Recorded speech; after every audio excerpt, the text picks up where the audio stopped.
اعلیٰ حضرت فاضل بریلوی رحمۃ اللہ علیہ نبی پاک کے معراج کا تذکرہ کرتے ہیں.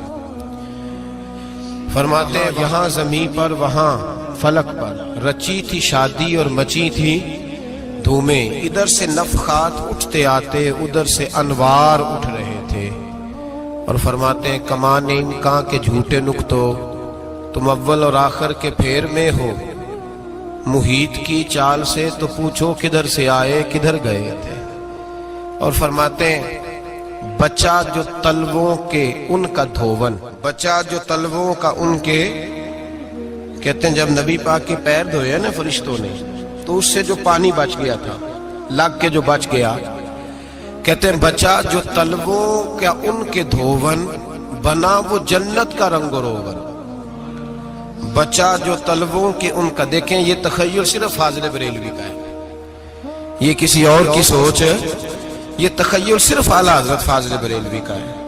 فرماتے ہیں بچہ جو تلووں کے ان کا دھوون بنا وہ جنت کا رنگ و روغن، نہانے میں جو کچھ بچا تھا پانی کٹورے تاروں نے بھر لیے تھے. کہتے یہ جو ستاروں میں روشنی ہے نا، جب حضور نے غسل کیا نا معراج کی رات تو جو اس میں سے پانی بچ گیا تو یہ تارے اٹھا کے لے گئے تھے، اللہ نے سب کو روشنی عطا کر دی ہے. فرماتے ہیں جنت بڑی حسین ہے لیکن اس کا جو رنگ روغن ہے نا، وہ معراج کی رات جو حضور کے پیروں سے پانی لگ کے گیا ہے اس کی وجہ سے اللہ نے اسے رنگ روغن عطا فرما دیا. وہ سرورے کشورے رسالت جو عرش پر جلوہ گر ہوئے تھے، نئے نویلے ترب کے ساما عرب کے مہمان کے لیے تھے. عزیز دوستو، معراج مصطفیٰ صلی اللہ علیہ وسلم، معراج حضور کا معجزہ ہے. معراج نبی پاک صلی اللہ تعالی علیہ وسلم کے اس عظیم معجزے کو کہتے ہیں جس نے پوری دنیا کی عقل کو عاجز کر دیا. اس زمانے میں مشرکین منافقین انکار کرتے تھے کہ حضور کیسے گئے، کس طرح گئے، کیسے ہو سکتا ہے. آج ہمارے زمانے میں کچھ عقل مند مسلمان، حالانکہ علامہ اقبال بڑا عرصہ پہلے کہہ چکے عقل کو تنقید سے فرصت ہی نہیں. عقل کو تنقید سے، عقل مند بندے کو ہونا چاہیے کہ نہیں جی، پر تنقید والی عقل نہیں ہونی چاہیے. عقل کو تنقید سے. اقبال ایک ایسا شاعر ہے جو شعر کا وزن بنانے کے لیے لفظ استعمال نہیں کرتا کہ وزن بن جائے، چلو لفظ کوئی بھی ہو. آج کل تو لوگ وزن بنانے کے لیے پتہ نہیں اس کا مفہوم کیا ہے، چکر کیا ہے، وزن بنانے کے لیے بس. اقبال وزن بنانے کے لیے لفظ استعمال نہیں کرتا. اقبال کہتے ہیں کہ میری پوری جو سوچ ہوتی ہے وہ میرا پورا فکرہ ہوتا ہے. سوچ.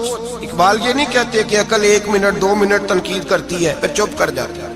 کہتے ہیں عقل کو تنقید سے ویلی بہندی نہیں، ساری دیہڑی تنقید کر دی رہی.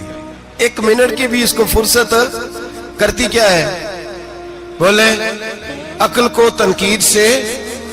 تو پھر ہم کیا کریں، تو کہنے لگے تو عشق پر ایمان کی بنیاد رکھ، عشق پر ایمان کی، ورنہ تو مسلمان کیسے ہو سکے گا. عقل تو تجھے بڑی بڑی جگہوں پہ ٹھہرائے گی، دیکھو نا یہ کیسے ہو سکتا ہے، وہ کیسے ہو سکتا ہے. نبی کریم علیہ السلام کا جو معجزہ معراج ہے نا، وہاں بھی لوگ اڑ گئے تھے میرے بھائی، اور آج تک لوگ اڑے ہوئے.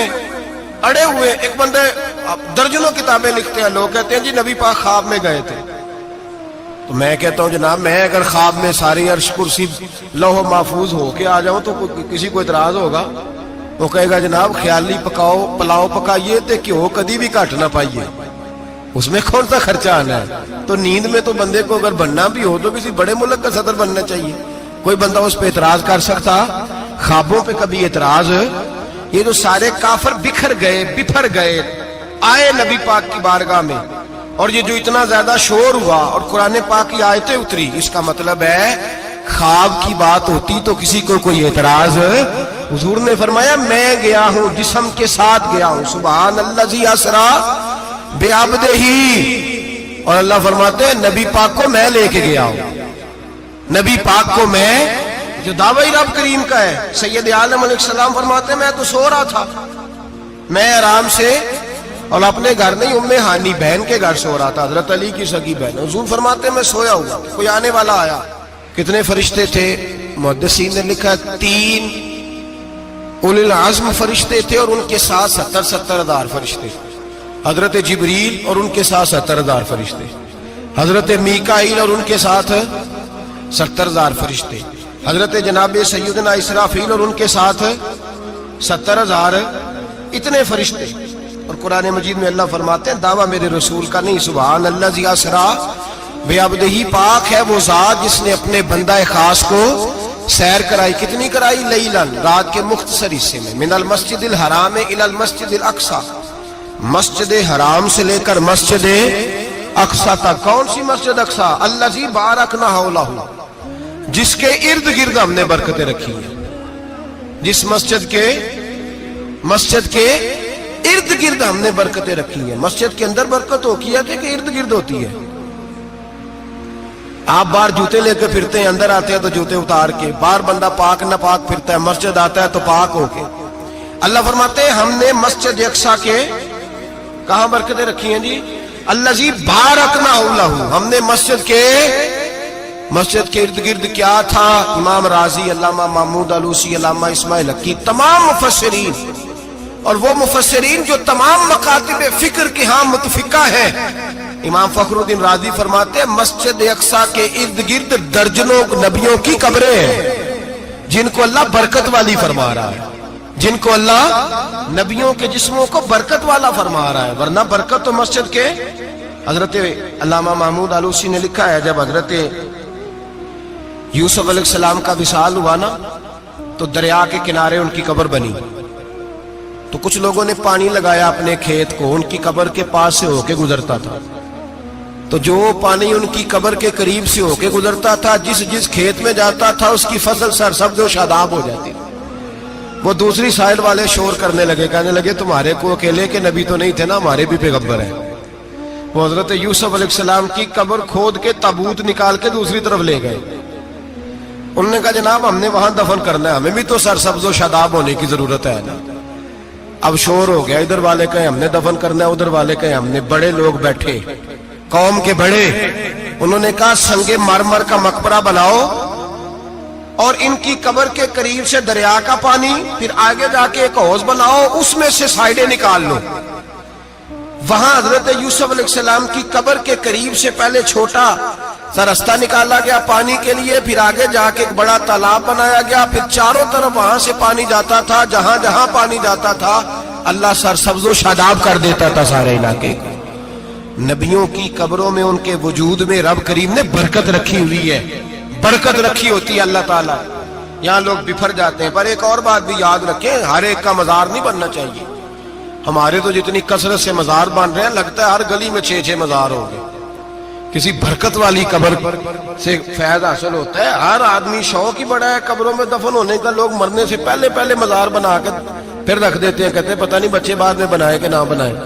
تو بھائی ہر ایک کا مزار صاحب فضیلت کا مزار ہوگا، سب کا بنایا نہیں جائے گا. بہرحال فرمایا الذی بارکنا حولہ، ہم نے اس کے ارد گرد برکتیں رکھی. اور معراج کیوں کرائی؟ لنریہ من آیاتنا، تاکہ ہم اپنے نبی کو اپنی نشانیاں دکھائیں. انہ هو السمیع البصیر، بے شک اللہ سننے والا بھی ہے اور اللہ کریم دیکھنے والا بھی. نبی پاک فرماتے ہیں میں سو رہا تھا، چھت پہ فرشتے آئے. بات آپ نے سنی ہوئی ہے، صرف کچھ نظریات معراج کے حوالے سے عرض کرنے، چند نظریات. نبی پاک فرماتے ہیں حضرت جبریل نے چھت کے اوپر سے انہوں نے تھوڑا سا حصہ کھولا، چھت پھاڑی. ہمارے نا دیہاتوں میں لکڑی کی جو چھت ہوتی تھی نا، اس پہ ایک بندہ بھی اگر چلتا تھا نا تو گھر کے جو بزرگ ہوتے تھے کہتے تھے پتہ کرو چھت پہ بندہ ہے کوئی. ایک آدمی فٹافٹ بزرگ جاگ جاتے تھے، کہتے پتہ کرو بھائی. بلکہ ساتھ والے کو آواز دیتے تھے، دروازہ کھولتے تھے. ہوتا تھا کہ نہیں ہوتا تھا؟ ہو جاتا تھا نا. او بھائی 1.5 پونے 2 لاکھ بندہ چھت پہ چلے. اللہ کے رسول فرما رہے میں سو رہا ہوں. چھت پھاڑ دی، حضرت جبریل آ گئے.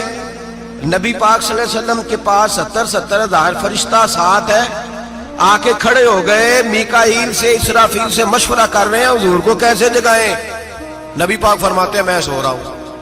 حالانکہ بخاری میں لفظ ہے نبی پاک فرماتے ہیں میری آنکھیں سوتی ہیں، دل تو میرا ہر وقت جاگتا رہتا ہے۔ نبی کریم سید عالم صلی اللہ تعالی علیہ وسلم فرماتے ہیں میں سویا رہا۔ اب حضور آرام کہاں کر رہے تھے؟ زمین پہ۔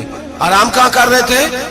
حضور علیہ الصلوۃ والسلام زمین پہ آرام کر رہے تھے، جناب جبریل جھکے۔ کتنا جھکے کہ حضور کے قدم ہی چوم لیے۔ نبی پاک کے قدم تو کتنا جھکے ہوں گے جی؟ رکوع تک جی؟ میں نہیں جی گل کی سجدے دی، تساں کیتی جے، فتویٰ لگا تواڈے تے لگنا جی۔ کہاں تک لگی؟ کہاں تک جھکے؟ اعلیٰ حضرت کہتے ہیں حضرت جبریل نے سجدہ نہیں کیا نبی پاک۔ میرے اعلیٰ حضرت کا کمال یہ ہے کہ شریعت بھی بچ جاتی ہے اور عشق کو بھی پورا سکون مل جاتا ہے۔ اعلیٰ حضرت فرماتے ہیں جناب جبریل نے سر پہ تاج پہنا تھا اور تاج میں موتی لگے ہوئے تھے، وہ موتی نبی پاک کو سجدہ کرنے لگ گئے۔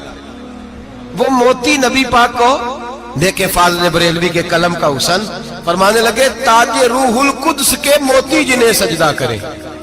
تاج روح القدس کے حضرت جبریل کے سر کے تاج پہ جو موتی ہیں وہ نبی پاک کو سجدہ کر رہے ہیں۔ نبی کریم یہاں کوئی بندہ، اب تو خیر لوگ ہاتھ بھی کسی کے چومتے ہیں تو خود نہیں اوپر ہوتے، ہاتھ ہی اوپر کر لیتے ہیں، اب تو مزاج ہی بدل گیا ہے۔ فرمایا رسول کریم صلی اللہ تعالی علیہ وسلم کے لیے جبریل جھکے تو پیروں تک، اور نبی پاک علیہ السلام کے قدم چومے حضرت جبریل نے۔ حضور جاگے، اٹھایا نبی کریم کو اور کہا یا رسول اللہ، رب آپ کی ملاقات کا شوق رکھتا ہے، اللہ آپ کی ملاقات کا شوق رکھتا ہے۔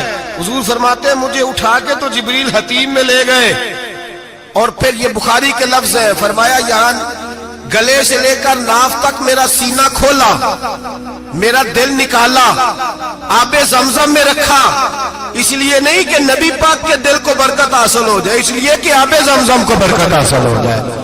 امتی رج رج کے پیئے کہ یہ وہ والا زمزم ہے جس نے ہمارے مصطفیٰ کے قلب اطہر کو چوما ہوا ہے۔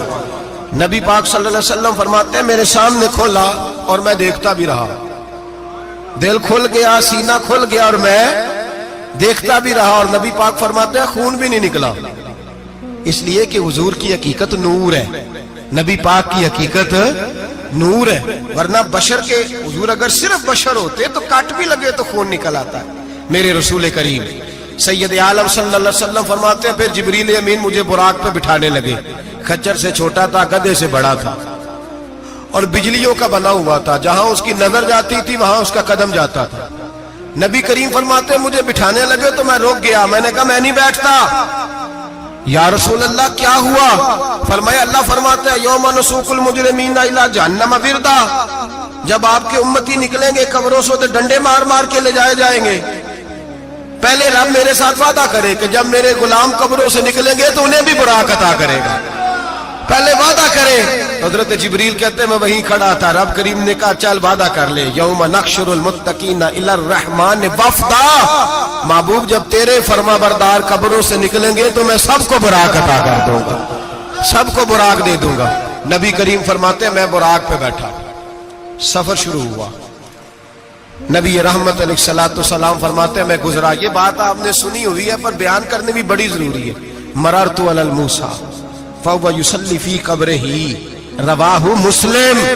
او خدا کے بندو، اللہ تبارک و تعالی ہدایت کا نور دے، کہاں بیٹھ کے قرآن و سنت پڑھتے ہو؟ کیوں نہیں عقیدے کو سمجھتے؟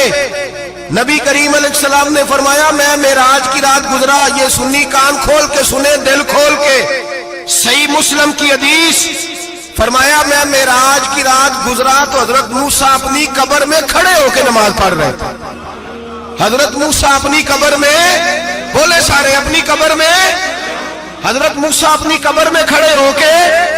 اب آؤ حضرت سعید بن مسیب تابعی ہیں، صحابہ کے شاگرد ہیں، وہ کہتے ہیں جب یزیدی فوجوں نے مدینے پر حملہ کیا اور یزید کا مقرر کردہ امام آیا تو صحابہ کرام مسجد نبی چھوڑ گئے، 3 دن تک مسجد میں نماز، کہا ہم یزیدی امام کے پیچھے نماز نہیں پڑھیں گے۔ مدینے پہ حملہ ہوا، مکے پہ حملہ ہوا، حضرت سعید بن مسیب کہتے ہیں میں دیوانہ بن کے، مجنون بن کے اندر گھس گیا۔ یزیدی فوجیں سمجھی میں دیوانہ ہوں، شاید پاگل ہوں، مجھے انہوں نے تکلیف کوئی نہ دی.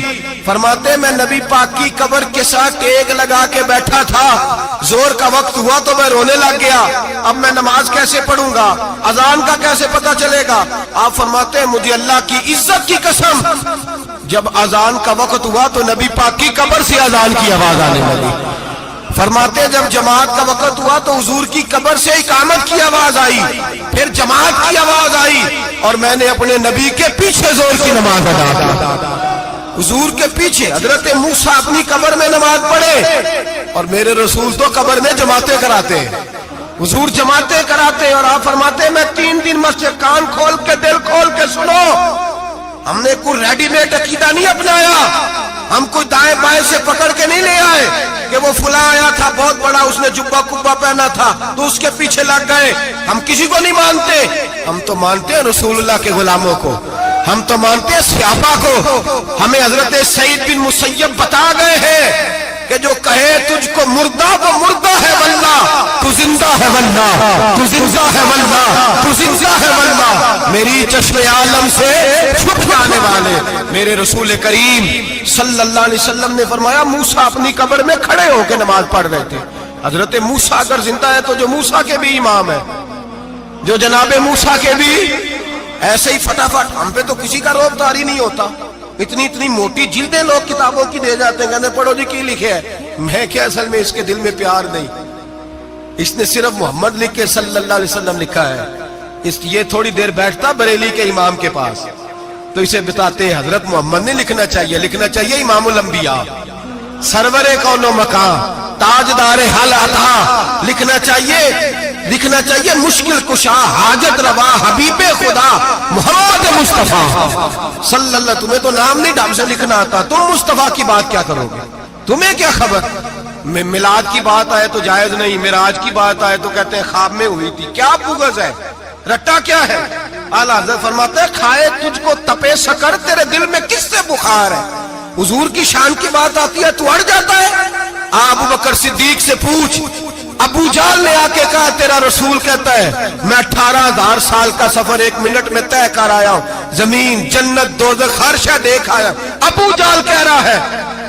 ابو بکر صدیق فرمانے لگے اگر محمد عربی نے کہا تو آ کر ساتھی کہا ہے, اگر رسول اللہ نے کہا ہے تو آ کر ماننے والا, عقیدہ بنا ماننے والا. ایسے لوگ سڑک پہ بیٹھ کے بات کر دیتے ہیں اور فٹافٹ سنی بھی مسئلہ پوچھنے آ جاتا ہے, کہتا ہے جی وہ فلانا مولوی وہ کون ہوتا ہے, کون ہے وہ, کس کی بات کر رہے ہو.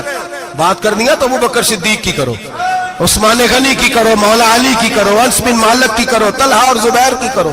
ہم کسی دائیں بائیں والے شخص کی بات نہ کرتے نہ سنتے. ہم پہ نہیں کسی بندے کا روب طاری ہوتا کہ چل دوڑ جا, ہم تجھے کیا سمجھتے ہیں, ہم تو سمجھتے ہیں اس کو جس کی بات سے رسول اللہ کی پیار کی خوشبو آتی ہے, جس کے نظریات کی خوشبو آتی ہے. ایک شخص مجھے آگے کہنے لگا جی نبی پاک کو غیب تھا. میں کہا چپ کر, گل صحیح طریقے نال کر. تو کہہ کہ آقا و مولا دو عالم صلی اللہ علیہ وسلم کو فلاں بات کا پتا تھا, یہ لفظوں کا تو پہلے حسن سیکھ لے, تجھے پتہ ہی نہیں, بات کرنے کا تجھے طریقہ ہی نہیں, کس طرح ہم تیری بات سنیں, ہم مناسب ہی نہیں سمجھتے تیرے جیسے آدمی کی بات سننا. بھائی نظریات پختہ کریں, سنیں معراج میرے رسول پاک کی, سنیں نبی پاک کا معراج. حضور فرماتے قبر میں جناب موسیٰ کھڑے ہو کے, اور آگے سنیں حضور فرماتے مسجد اقصی میں گیا تو موسیٰ وہاں بھی موجود تھے, یہ بھی بخاری ہے. حضرت موسیٰ وہاں بھی, فرماتے میں 6 آسمان پہ گیا تو موسیٰ وہاں بھی موجود تھے. دسو کتنے نے حضرت موسیٰ قبر میں تھے کہ مسجد اقصی میں؟ لو کڈو مسئلہ, کتنے سن قبر میں تھے کہ نہیں, قبر خالی جدو نکلے نے پچھو خالی, قبر میں تھے کہ نہیں, مسجد اقصی میں 6 آسمان پہ. عجیب مات ماری گئی ہے. کہتے ہیں جی اگر نبی پاک روضے میں ہے تو یہاں کیسے دیکھتے ہیں, یہاں دیکھتے ہیں تو وہاں کیسے دیکھتے ہیں. ہم کہتے ہیں حضرت موسیٰ جن کا کلمہ پڑھنے کے لیے منت کرے رب کی بارگاہ میں کہ مجھے غلام بنا لے اپنے مصطفیٰ کا, یہ شان ہے ان کے غلاموں کی, تو سرکار کا عالم کیا ہوگا. نبی کریم صلی اللہ تعالی علیہ وسلم فرماتے ہیں موسیٰ ہر جگہ اور ہر حال جان رہے. اب سنو صحابہ کا عقیدہ کیا ہے. الحاوی للفتاوی امام جلال الدین سیوطی, سینکڑوں سال پہلے, اعلیٰ حضرت کو تو بھی 100 سال نہیں ہوا,